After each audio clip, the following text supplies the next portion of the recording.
Faire sa veille, anticiper, communiquer, évoluer, changer. Pas toujours simple dans notre quotidien professionnel RH. J'entends encore trop souvent, mais on n'a jamais fait comme ça. Cela m'a donné envie de nous aider et à voir notre métier RH différemment. Bienvenue donc dans On n'a jamais fait comme ça, le podcast de ceux et celles qui font avancer la profession ressources humaines, de ceux et celles qui nous proposent, à nous RH, des solutions pratiques et concrètes. Je suis Florent Le Tourneur, fondateur de We Feel Good, agence marque employeur et communication RH. Merci d'avance de votre fidélité. Si ça n'est pas encore fait, abonnez-vous pour ne pas rater les prochains épisodes. J'espère d'ailleurs que cet épisode ouvrira pour vous le champ des possibles et vous donnera envie de faire bouger les lignes RH dans votre entreprise. C'est parti et bonne écoute. Ce podcast existe grâce à Kellyo qui le sponsorise. Kellyo, l'éditeur qui propose tout ce dont les RH ont besoin dans une seule solution pour gérer les collaborateurs du recrutement à la paye. Pour les découvrir, kellyo.com/fr. Kellyo, K-E-L-I-O. Hello à toutes et à tous et bienvenue pour ce nouvel épisode de On n'a jamais fait comme ça. Alors aujourd'hui, j'ai le plaisir d'accueillir et de recevoir un entrepreneur qui en a vraiment marre des faux semblants dans le recrutement. Cet homme s'appelle Dorian Le Breton, c'est le cofondateur de Carens. Et Dorian a décidé aujourd'hui de mettre un grand coup de pied dans la fourmilière RH en prenant la transparence totale. Donc on va parler marque employeur, sujet que je connais un petit peu, Dorian, mais ça tu le sais. Mais on va parler pas de la marque employeur des paillettes, pas de la marque employeur Instagram. On va parler de la vraie vie, des employés, des avis des employés, des galères, des réussites, bref, de ce qui fait vraiment la culture d'une entreprise aujourd'hui. Dorian, en tout cas, sois le bienvenu sur cet épisode. J'espère que tu vas bien. Bonjour Florent, et ouais, je vais très bien. Merci pour ton accueil. Un plaisir de t'accueillir ici. Bon, prêt pour parler de la marque employeur, prêt de parler de réconciliation entre candidats et entreprise? Bien sûr, et je sais que c'est en plus un sujet que tu connais bien et que tu maîtrises parfaitement, donc ça va être un échange qui va être très intéressant. Bon, Dorian, tout le monde ne te connaît pas forcément dans l'écosystème RH dans lequel tu œuvres. Est-ce que tu peux nous raconter un petit peu ton histoire pro et ce qui t'a amené à créer Carens? Bien sûr. Comme tu as dit, j'ai chef d'entreprise et de plusieurs entreprises. Depuis 2011, j'ai créé une boîte qui faisait et j'ai toujours une boîte qui fait du développement IT. Donc ça va aussi bien du site internet à l'application mobile, API. Et en fait, de cette expérience-là, je me suis rendu compte que très vite, on est amené à faire du RH. Ok. Que tu es une seule personne, que tu souhaites juste embaucher un stagiaire ou un alternant, tu es vite confronté au fait de devoir recruter. Et en fait, c'est le premier pas que tu mets dans le monde du RH. Et on n'est pas prêt, ou en tout cas, moi, j'avais pas la formation, j'avais pas les connaissances pour de RH, comme on peut avoir quand on a une boîte structurée ou après avoir fait des études dans ce secteur-là. Et en fait, ce que je me suis vite rendu compte, c'est que c'était, en plus d'être un métier, c'est surtout avoir certaines connaissances et certaines habitudes pour recruter de la meilleure manière, mais c'est surtout que derrière, il y a aussi tout le parcours administratif, que ce soit la création des contrats, que ce soit le suivi des payes, que ce soit tous les éléments qui font que tu es obligé, de par ou la législation, mais aussi de mettre en place un état d'esprit et surtout ce qu'on va appeler plus tard la marque employeur dans une boîte. Et en fait, très rapidement, j'étais confronté à comment embaucher et de la meilleure manière, comment recruter, comment aller chercher les talents. Et c'est ce qui m'a mis le premier pied dans le monde du RH. Donc à côté de ça, j'ai continué mon aventure avec ma boîte de développement informatique. On a grandi, on a dû embaucher. Actuellement, on est placé aussi bien au Portugal qu'en Tunisie. Donc ça nous a donné un spectre aussi différent de comment on recrute, comment on traite les problématiques en fonction des cultures. Et ça a été un très bon apprentissage au fur et à mesure. Pas mal d'erreurs, pas mal de si j'avais su, j'aurais pas fait comme ça. Et au fur et à mesure, on s'est structuré. Donc maintenant, on a une office manager qui va avoir un spectre beaucoup plus large que simplement le recrutement. Et ça a été, on va dire, le déclic pour se dire qu'il y avait quelque chose à faire dans le RH. Ok. Et aujourd'hui, vous êtes combien de collaborateurs dans ton entreprise informatique? Dans mon entreprise informatique, on est une vingtaine de collaborateurs. Ok, sur 3 pays? Sur 3 pays, en effet. Ok, donc tu recrutes en France, au Portugal, en Tunisie? Surtout au Portugal et en Tunisie. Ok. Un peu moins en France, où on va avoir plus le côté business développement, Ok. qui est pour faire vivre cette activité-là. Et tu as vu des différences en recrutement dans ces 3 pays? Il y a des différences qui vont... surtout, le Portugal va être plus semblable à la France, Ok. dans l'état d'esprit et dans la façon d'échanger avec la hiérarchie. Et quand je dis hiérarchie, c'est pas un gros mot que j'ai utilisé, c'est simplement le fait de quand quelqu'un vient passer un entretien et il y a un recruteur en face. Et en Tunisie, l'état d'esprit est différent du fait que on veut toujours bien faire et on veut pas aller à l'encontre de ce qu'on peut penser que ça va être une mauvaise réponse. Okay. En fait, les candidats vont arriver en essayant d'être le plus lisse possible, le plus parfait possible, parce que il est intéressant et surtout, il pense qu'il est intéressant de ne pas avoir d'aspérité et donc d'être le candidat parfait. Alors que généralement, c'est pas ce qu'on cherche. Nous, on cherche des personnes qui ont un vrai caractère, on cherche des personnes qui vont aussi correspondre à l'état d'esprit de l'équipe qui est en place.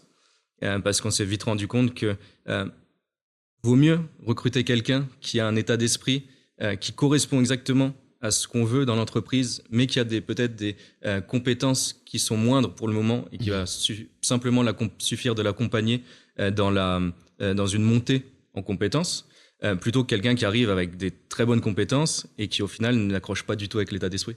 On s'est rendu compte que ça nous a joué des tours et ça a failli mettre un peu le bazar dans l'équipe qu'on avait sur place. Et alors donc, quel était le déclic qui t'a amené à créer Carens? En fait, on est parti du principe que pour recruter facilement, il fallait en fait gérer son entreprise, plutôt la marque employeur de son entreprise, comme un produit. Donc, toutes les boîtes sont fortes pour le marketing, pour vendre son entreprise, pour vendre ses services, pour vendre son produit. Mais elles mettent au second plan que l'entreprise elle-même est en fait le produit qui va attirer les collaborateurs ou en tout cas les futurs collaborateurs et que ce soit des collaborateurs qu'on va embaucher en CDI, en CDD ou peu importe, mais aussi ça peut être des contractants. Et je pense qu'on va y revenir un peu après parce que le marché est en train de changer et donc on est en train de se diriger un peu aussi vers ce modèle-là. Et donc pour revenir à le déclic, c'est que partant du principe que la boîte doit être un produit, c'est comment améliorer au maximum l'image perçue par les collaborateurs ou les futurs collaborateurs ou en tout cas les personnes qui ont envie de soit nous rejoindre pour travailler ou simplement pour être dans cet écosystème de notre entreprise. Ok. Donc toi, tu t'es intéressé au sujet de la marque employeur. En effet. Du coup, avec tes équipes, tu en as créé une société, Carens. Aujourd'hui, quelle est la promesse de Carens? La promesse de Carens, ça va être de mettre en avant les valeurs concrètes de votre entreprise à travers le spectre des collaborateurs qui sont déjà dans l'entreprise ou qui ont déjà travaillé dans l'entreprise. Et de façon pas lissée, de façon le plus vraie possible et le plus brute possible. Ok.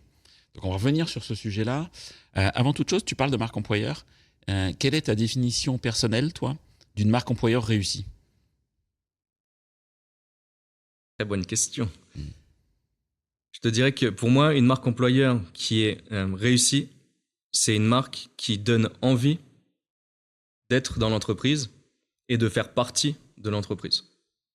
Ok. Donc, quand je t'entends, j'ai le sentiment, et qui n'est pas fondamentalement faux, qu'il y a encore un petit fossé entre les candidats et les entreprises. Et qu'il faut essayer de réconcilier un petit peu tout ce beau monde pour que ça matche. Aujourd'hui, selon toi, pourquoi autant d'entreprises échouent peut-être à présenter honnêtement leur culture, leur environnement de travail, qui elles sont? Je pense que beaucoup d'entreprises ont une crainte de mettre en avant ce qui fait vraiment l'entreprise. Ok. Dans le sens où, des fois, des PME aimeraient être une grande boîte, une multinationale, et donc essayent de se la jouer grande boîte, multinationale, mise en avant de choses qui peut-être n'est pas vraiment le cœur de ce qui fait l'entreprise. Alors que être une petite entreprise, ça a beaucoup de côtés positifs. Comme être un grand groupe, ça a beaucoup de côtés positifs. Et donc, Alors, ce que tu dis, c'est intéressant parce qu'il y a beaucoup de grands groupes qui disent bah, ouais, mais moi, je suis un grand groupe, j'ai pas l'agilité d'une petite entreprise. bien sûr, Alors, certes, j'ai peut-être des moyens, des locaux, un CSE, des avantages, etc. Mais j'ai pas forcément l'agilité que va proposer une structure plus petite. bien sûr. Mais un grand groupe peut être engagé d'un point de vue RSE Mhm. d'une façon beaucoup plus forte qu'une petite entreprise, simplement parce que la petite entreprise n'a pas les moyens ou n'a pas les connaissances pour travailler sur ces normes. Ok. Et à l'inverse, une petite entreprise, ou sinon simplement pour revenir sur la partie agilité d'un grand groupe, il y a peut-être des candidats qui n'ont pas envie d'avoir cette agilité-là, de pouvoir se dire que je vais devoir faire aussi bien du marketing, mais ça va être du marketing large, donc je vais devoir m'occuper des réseaux sociaux, je vais devoir m'occuper du site internet, je vais devoir m'occuper du communiqué de presse. Et peut-être qu'une personne a envie de vraiment arriver dans un grand groupe et de se concentrer sur faire des réseaux sociaux, si on prend l'aspect juste marketing. Ouais. Ok. À l'inverse, dans une petite boîte, un junior a peut-être envie de toucher à tous les aspects du métier marketing ou à tous les aspects du métier RH. Et donc, ça peut être l'occasion pour lui d'avoir cette flexibilité au sein d'une petite entreprise plutôt que d'un grand groupe. Aujourd'hui, tu te positionnes comme une solution prônant la transparence. Oui. Ok. Est-ce que c'est pas un pari risqué dans le monde aujourd'hui où des entreprises ont tendance des fois à embellir la réalité, à se vendre plus belles qu'elles ne sont? Comment toi, tu arrives aujourd'hui à convaincre les entreprises de jouer réellement le jeu de la transparence? Je pense que, au vu du changement du marché du travail et surtout du recrutement, si on continue à pas être honnête avec les valeurs de l'entreprise, avec ce que le candidat va trouver une fois qu'il a été embauché, on va pas réussir à garder les talents. Ok. Et que la génération actuelle, et surtout celle qui est en train d'arriver, elle est nourrie des réseaux sociaux, qui peut être arrangée, comme tu l'as bien dit, qui peut être lissée, mais c'est aussi une génération qui, grâce aux réseaux sociaux, voit une facette qui est différente d'une entreprise. Donc ça peut être d'avoir simplement un réel qui est fait il y a eu un problème dans l'entreprise, le réel sort, et qui vient à l'inverse de toute l'image bien lissée de l'entreprise. Et la chose que nous, on met en avant, en tout cas, auprès de l'entreprise, et pourquoi on les incite, c'est que vaut mieux jouer sur les valeurs qu'on a, en disant, on n'a pas ce côté-là, on n'a pas ce côté-là, mais par contre, chez nous, tu vas venir trouver ces éléments-là, et au moins la personne vient pour quelque chose de concret, et quelque chose qui l'intéresse. Et elle va savoir qu'il y a un côté négatif, qui peut-être ou même pas négatif, peut-être un côté simplement qui ne l'intéresse pas dans cette entreprise-là, mais en tout cas, elle vient pour quelque chose qui est en adéquation avec ses valeurs, qui est en adéquation avec son état d'esprit, et sur quelque chose dans laquelle elle peut se projeter pendant plusieurs années. Et en fait, je pense c'est un moyen facile, c'est rapidement dit, mais c'est un moyen en tout cas de retenir les talents en mettant en avant sa singularité. Ok. Alors sur ton site, sur Carens, moi je suis RH en entreprise. Comment ça fonctionne? Comment ça se matérialise?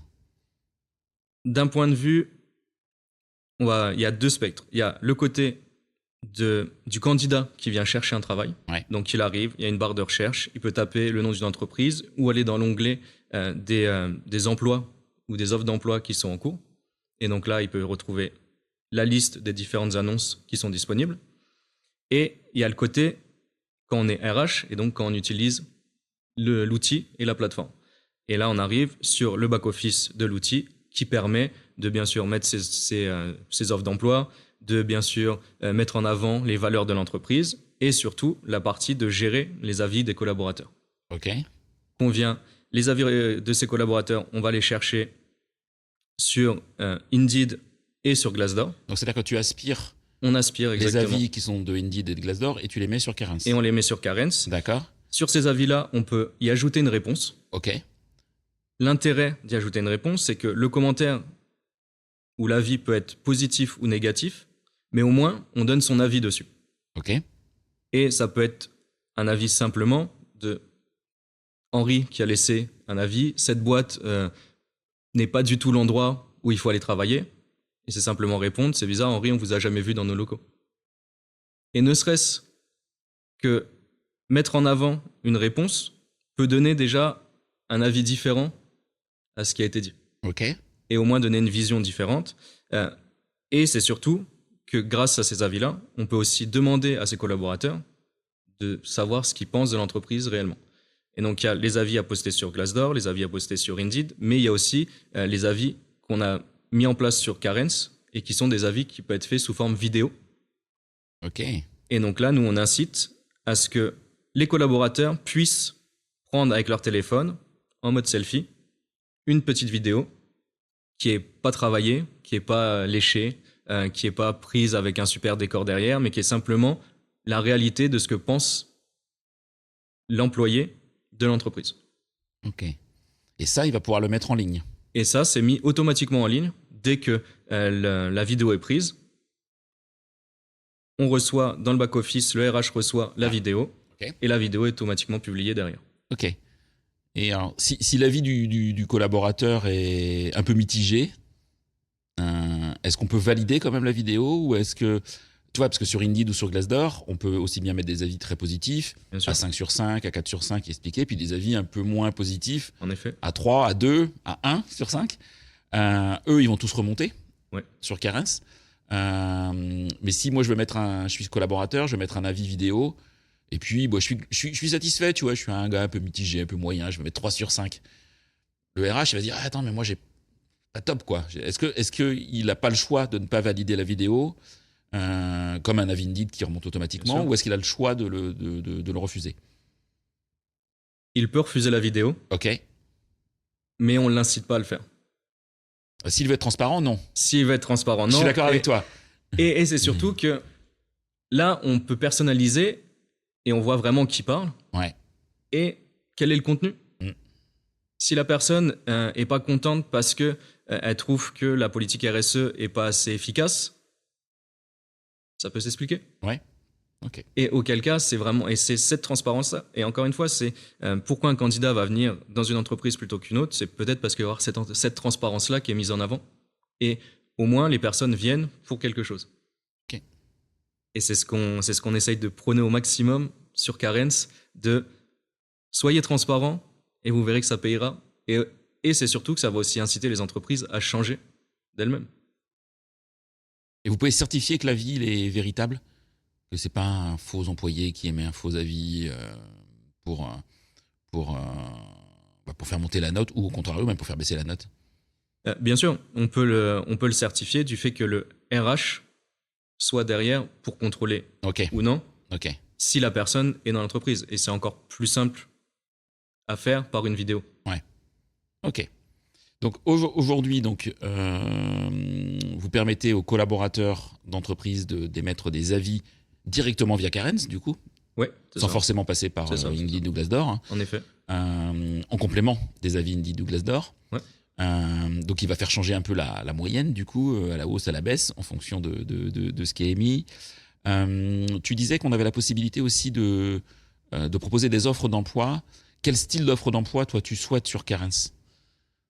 Parce que des offres d'emploi, on voit de tout, tu vois. On voit des offres d'emploi qui sont banales, bateaux, pas travaillées, pas marketées, et puis sur d'autres sites, des offres d'emploi qui sont très chouettes, qui sont même enrichies, bien sûr, avec de la vidéo ou d'autres canaux, d'autres médias.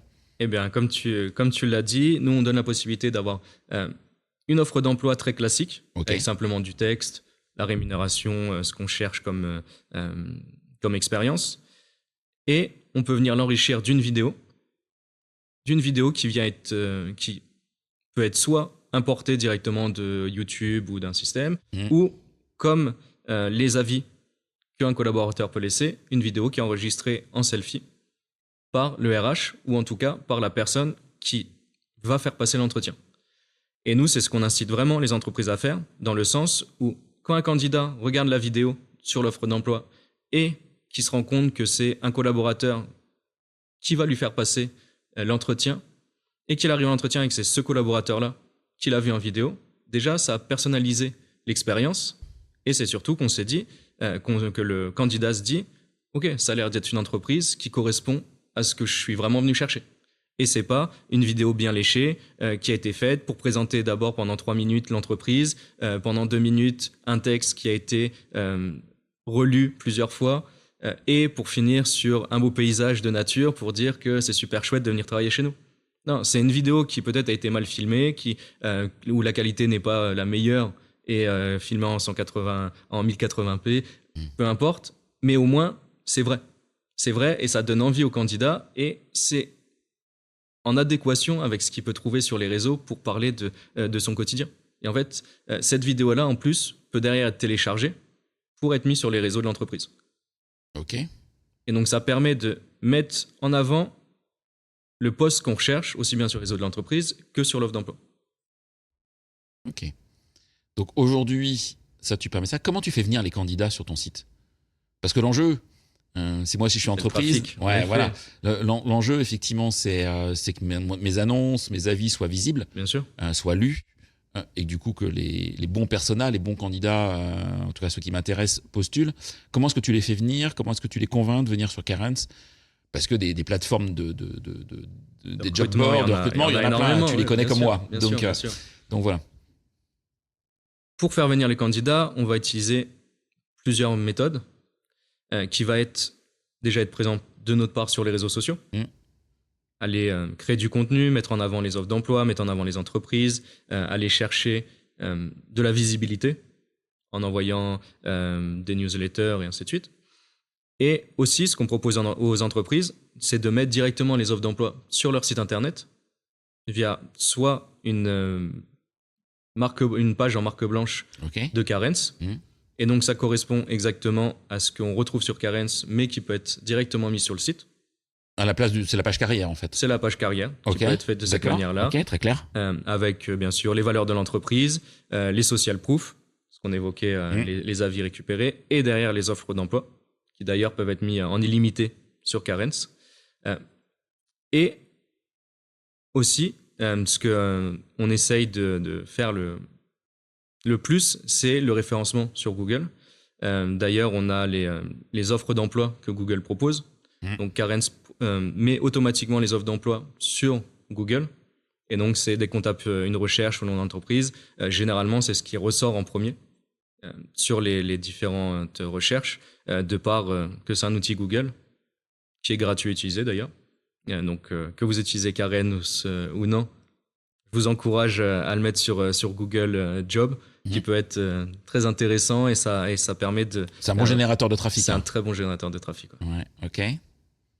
Et globalement, c'est comment aller chercher en fait le plus de visibilité à l'extérieur. Donc ça va être aussi par du RP qu'on utilise pour être présent sur des blogs et donc faire grandir la notoriété de Carens. Ok, d'accord. Aujourd'hui, concrètement, tu as combien d'offres d'emploi sur ton site à l'heure où on se parle?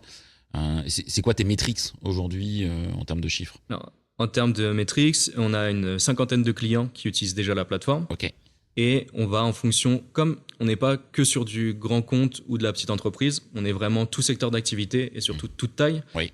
Parce que l'important, c'est de donner de la visibilité à toutes les entreprises et pas qu'un type d'activité ou un secteur. Et en règle générale, on a des entreprises qui ont 2-3 offres d'emploi, comme il y en a certaines qui sont en pleine croissance et vont avoir 10-15 offres d'emploi disponibles. Ok, d'accord. Alors moi, je vais revenir sur les avis. Parce que ça, c'est un sujet différenciant pour le coup. En effet. Qu'on voit peu, effectivement, sur les job boards et autres outils. Quel conseil tu donnerais à un RH qui a un avis négatif? Il y a un avis négatif qui est tombé. Comment y répondre? Que répondre à un avis négatif?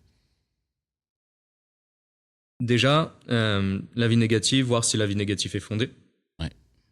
Si l'avis négatif est fondé, c'est de prendre en considération cet avis-là. Ça peut être déjà de remercier la personne qui a mis l'avis, parce qu'elle a quand même pris le temps, elle a fait la démarche. Et derrière, c'est d'essayer d'en savoir plus et de demander pourquoi l'avis a été mis ou pourquoi cette problématique-là a été mise en avant.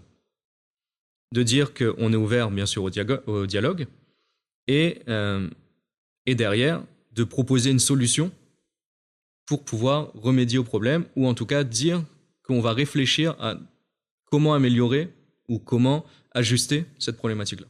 Donc le transformer un peu en opportunité. Exactement. Ce serait ça l'idée, de proposer une opportunité, ou en tout cas montrer qu'on est ouvert au dialogue et que c'est pas simplement de je suis pas d'accord avec toi, c'est nul ce que tu dis, je vais même le supprimer. Ouais, alors justement, ça c'est intéressant ce que tu dis, parce que si je le supprime, qu'est-ce que tu dirais à une entreprise qui dirait moi attends, moi les avis négatifs, hein, moi je vais un peu tous les supprimer, comme ça je vais avoir que des avis à 4 sur 5 et 5 sur 5, et c'est quand même faire une belle moyenne.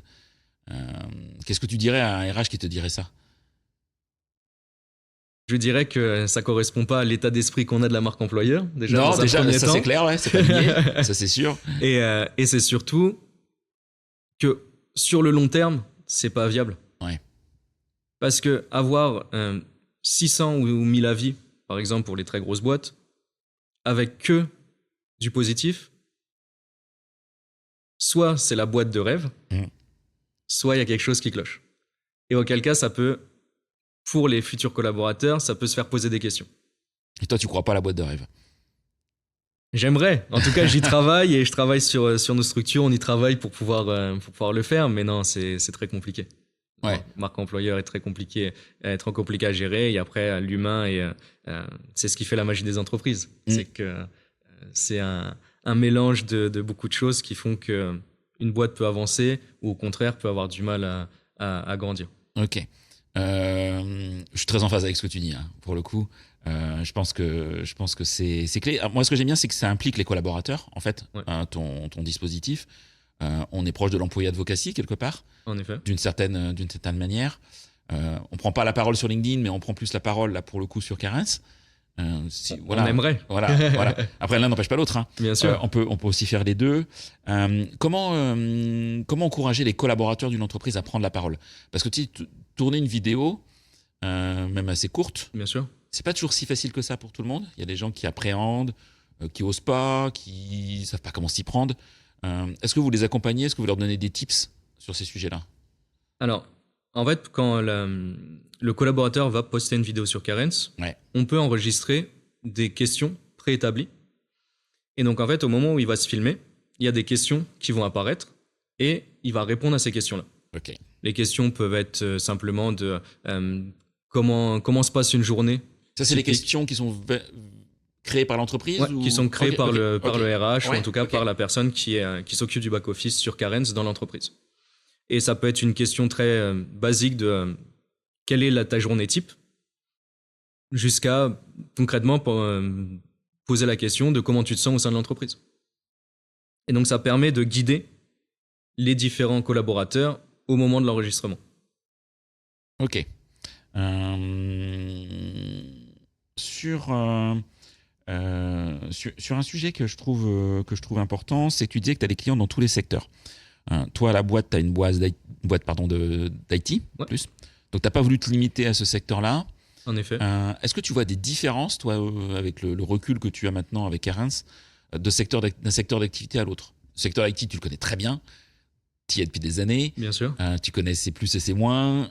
Mais tu vois d'autres secteurs d'activité. Est-ce que tu vois des bonnes pratiques ailleurs que tu pourrais, par exemple, répliquer dans l'IT, et pourquoi pas dans ta boîte, du coup, Okay. dans ton autre société? Ou est-ce que tu estimes que le secteur de l'IT, peut-être, il est plus en avance que les autres? Si le secteur de l'IT est plus en avance dans un secteur, ça va être plutôt dans le côté d'utilisation d'outils digitaux. Ouais. Ok. Qui est parce que c'est la base du métier. Et donc, on est habitué à être derrière un ordinateur, d'utiliser des nouveaux SaaS qui sortent, de les tester et de les mettre en place. Il y a, pour reprendre un secteur d'activité qui est intéressant, ça va être celui de la restauration, en termes de gestion d'humains, et surtout pour garder les talents. Parce que comme on sait qu'il y a énormément de turnover dans ces métiers-là, parce que c'est des métiers qui sont durs, qui sont compliqués, et surtout qui font travailler les gens en horaire décalé, qui coupent complètement la vie de famille qu'on pourrait avoir normalement, ou même faire des activités avec des amis, ainsi de suite. On s'est rendu compte que dans la restauration, ils mettent en avant vraiment l'ambiance et l'état d'esprit qu'il y a à travailler au sein de l'entreprise. Parce que d'un restaurant à un autre, généralement, ils sont tous prêts à payer un petit peu plus pour pouvoir avoir un talent ou au moins avoir une ressource. Et ce que beaucoup de chefs d'entreprise de la restauration, que ce soit un restaurant qui a une dizaine d'employés ou un groupe qui en a une centaine, ils vont mettre en avant ce que les personnes vont avoir entre elles, à travailler entre elles. Comment elles vont s'aider, de quelle manière elles vont pouvoir s'organiser pour pouvoir se libérer du temps quand quelqu'un a un problème personnel ou a besoin de sortir plus tôt du travail. Et à côté de comment l'ambiance va être au travail pour passer du bon temps et pas simplement venir faire son travail et partir. Et donc créer cette cohésion d'équipe qui est importante dans tous les secteurs d'activité, mais je pense que beaucoup le laissent de côté. Si on prend encore l'exemple de l'IT, comme tu l'as dit, que je connais bien, quelqu'un qui vient faire du développement arrive, se met derrière son PC, peut développer et peut repartir aussitôt sans avoir été à la machine à café, discuter avec des personnes ou simplement demander comment ça va aujourd'hui. Alors qu'il y en a besoin. Il y en a besoin parce que tout le monde travaille sur un même projet, qu'il y a besoin de faire des liens les uns avec les autres. Et c'est, je pense, une bonne pratique qui peut être prise d'un secteur qui est à l'opposé de l'IT. Ok. Alors moi, je vais parler un petit peu d'avenir. Okay. Carins est présent en France aujourd'hui. Ouais. Moi, je suis RH, mais par contre, je ne recrute pas qu'en France. Est-ce que ta solution peut être utilisable à l'étranger? Est-ce que vous envisagez de partir à l'international? Comment est-ce que tu vois les choses, toi? Alors, la solution, déjà, est traduite en anglais. Ok. Donc, si vous souhaitez aller chercher des profils qui sont à l'extérieur, tu peux le faire.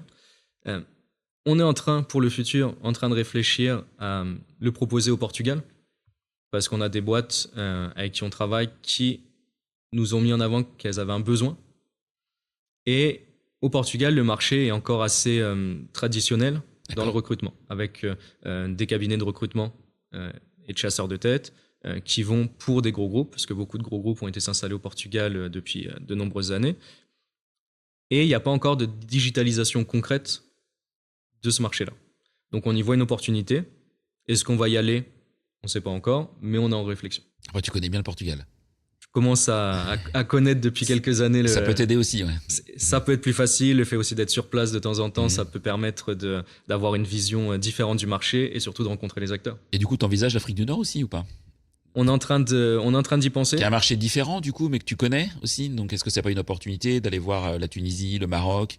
On y est déjà indirectement du fait qu'on a des ESN qui sont sur notre plateforme et qui utilisent notre plateforme pour recruter aussi bien en France, parce qu'ils sont disponibles en France, parce qu'ils vendent leurs services plutôt en France, et aussi bien en Tunisie, parce qu'ils recrutent énormément en Tunisie. Donc on y est déjà, mais on n'a pas une vraie démarche d'aller chercher des nouveaux clients uniquement en Tunisie ou même plus largement en Afrique du Nord. Ok. Et concernant le développement de Carens, au-delà de l'aspect géographique, est-ce que tu vois des fonctionnalités, des sujets que tu as envie d'aller chercher demain, complémentaires à ceux que tu proposes aujourd'hui? Oui, bien sûr. On est en train de développer le CV matching, qui va permettre d'accélérer le recrutement, ou en tout cas d'avoir un go ou no-go pour un premier entretien. On est en train de penser à le tourner en ATS, parce que c'est une demande de certains de nos clients, à savoir si ça ne peut pas envoyer directement sur différentes plateformes qui existent déjà. On a déjà créé cette partie-là sur le côté Google Jobs.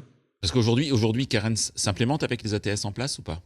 Pas avec tous. Pas avec tous. Vous avez une API, j'imagine? On a une API qui peut être utilisée très facilement, très bien documentée, mais on n'est pas encore branché à We Love Dev par exemple, ou d'autres plateformes comme ça, ou Le Bon Coin, même plus généralement, parce que pour certains secteurs d'activité, Le Bon Coin ou les sites d'annonces très classiques sont utilisés pour recruter. Donc on y réfléchit à comment proposer un outil qui peut s'adapter à toutes les plateformes le plus rapidement possible. Donc c'est notre chantier du moment. Ok. Et il y a dans tout ça? L'IA dans tout ça est déjà embarqué dans Carens. Par exemple, quand un collaborateur propose son CV, l'IA l'analyse et rédige une réponse pour, si on veut avoir un entretien ou pas avec. C'est une part aussi importante pour la marque employeur, c'est de toujours apporter une réponse à un CV qu'on a reçu. Et la réponse est personnalisée jusqu'où En fait, pour une réponse positive, ça va lire l'offre d'emploi, ça va lire le CV et ça va mettre en avant pourquoi on a envie de rencontrer cette personne-là. Ok.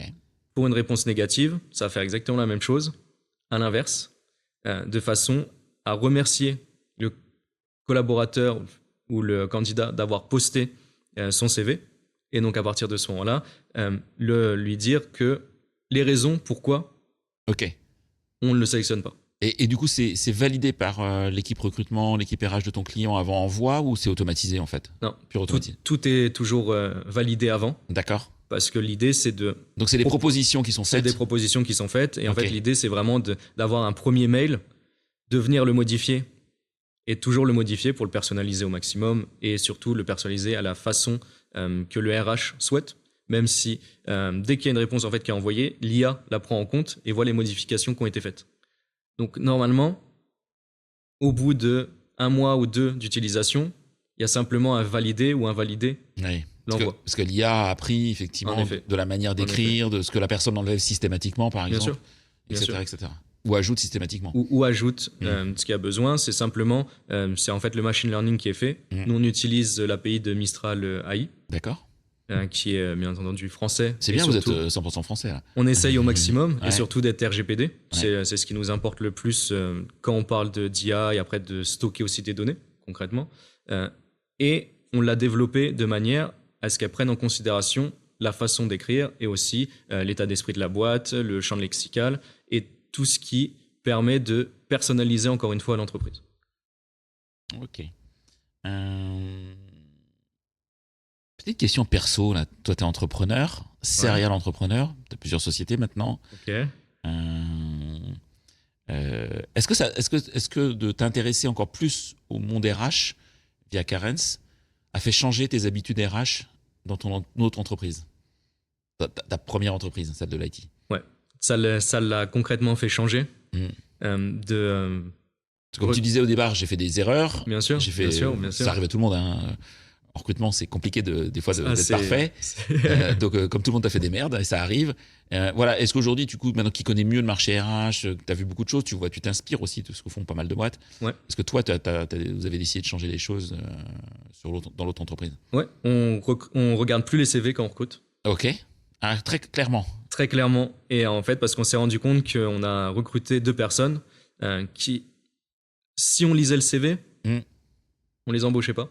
Parce qu'ils n'avaient pas fait quoi? Pas la bonne école? Pas la bonne école. Pas les bons et c'est surtout techniques. qu'ils avaient, là en termes de développement, ouais. Qu'ils n'avaient pas les connaissances techniques qu'on cherchait pour ce poste-là. Ok. Sauf qu'on s'est rendu compte que c'était des personnes qui avaient beaucoup de connaissances autres et qui apprenaient très rapidement. Donc si on leur avait pas donné leur chance, on serait peut-être passé à côté de 2 pépites. Ok. Qui malheureusement auraient été ou travaillé pour la concurrence ou simplement qui auraient peut-être été dans une autre branche ou je sais pas. Et en fait, le fait de quitter ce côté très administratif, on va dire, de est-ce que tu as la bonne école, est-ce que tu as le bon CV, ça te permet une ouverture à beaucoup plus de candidats et surtout, ça permet aussi de se concentrer sur qui est la personne et est-ce qu'elle correspond à l'état d'esprit de notre entreprise. Ok, extrêmement clair. Alors, mes petites questions finales. Okay. Est-ce qu'il y a une anecdote que tu pourrais nous raconter, que tu n'as encore jamais raconté à un micro, que tu n'as jamais avoué, qui t'est arrivé, je sais pas, avec un candidat, avec un client, avec un prospect, avec un collaborateur, dans l'une ou l'autre de tes sociétés? On va avoir un candidat qui est venu et qui venait pour un poste plus de comptabilité et plus, on va dire, côté financier, qui n'avait pas du tout de connaissances ou de background. Par contre, il était très très fort dans tout ce qui était marketing. Et pendant l'entretien, je voyais qu'il avait un peu de mal à me parler un peu de comment calculer une marge, tous ces éléments plus plus compta financier, mais par contre qui revenait vraiment à j'ai une présence sur les réseaux sociaux, je sais faire des reels, je sais faire des montages, et au final, il est toujours chez nous et il s'occupe du marketing, enfin d'une partie du marketing chez nous. Et donc c'était le côté où, encore une fois, si on prend pas le temps d'écouter ce que la personne nous dit en face, on peut se priver de certaines recrues qui sont intéressantes. Ouais, ok, très clair. C'est quoi ton meilleur souvenir aujourd'hui avec Carens? J'allais dire d'avoir signé le premier client, mais ouais, bien sûr, ouais, non, mais c'est logique, ouais. Si, d'avoir signé le premier client dans le fait pas d'un côté financier, mais c'est surtout d'un côté de se dire que le marché est intéressé par le produit qu'on propose. Ouais, ok. Et que le discours qu'on tient en a freiné beaucoup, parce que j'ai eu beaucoup de noms en disant nous, on veut pas mettre en avant nos collaborateurs, okay. On veut pouvoir maîtriser ce qu'ils disent, de la manière dont ils disent, et c'est surtout qu'on sélectionne les personnes qui parlent. Donc je me suis pris beaucoup de portes. Et le fait là qu'il y ait une personne qui me dise c'est exactement ce que je veux, parce que c'est pour nous la manière de mettre en avant notre entreprise, on s'est dit qu'on avait quelque chose et que peut-être ça pouvait intéresser plus de personnes.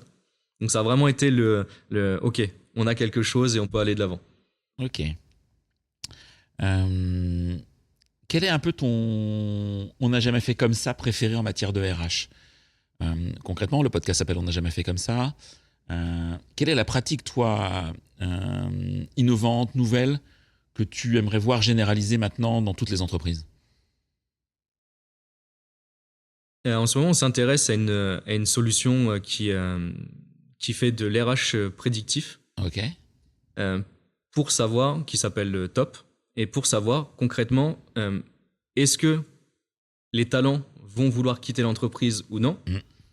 Et en fait, pourquoi on s'y intéresse, c'est que pour nous, c'est une façon d'ajuster le management et la gestion des équipes au quotidien.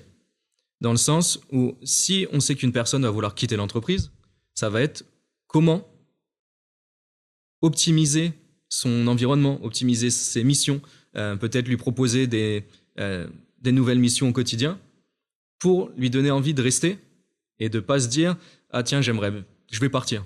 Et il me faut juste 3 ou 4 mois de temps de trouver un autre travail ou sinon de retomber sur mes pieds et je quitte l'entreprise. » Alors que c'est peut-être simplement que la personne a envie de monter en compétences et si on lui propose une formation pour passer de la paye au juridique, bah peut-être qu'elle va se dire « Ah bah c'est exactement ce que je voulais faire. » Et en fait, je reste avec mes collègues, je reste dans un environnement que je connais, mais je me sens d'une part valorisé et surtout, mon quotidien change et je quitte cette tâche qui, pour moi, depuis 5 ans, m'ennuie.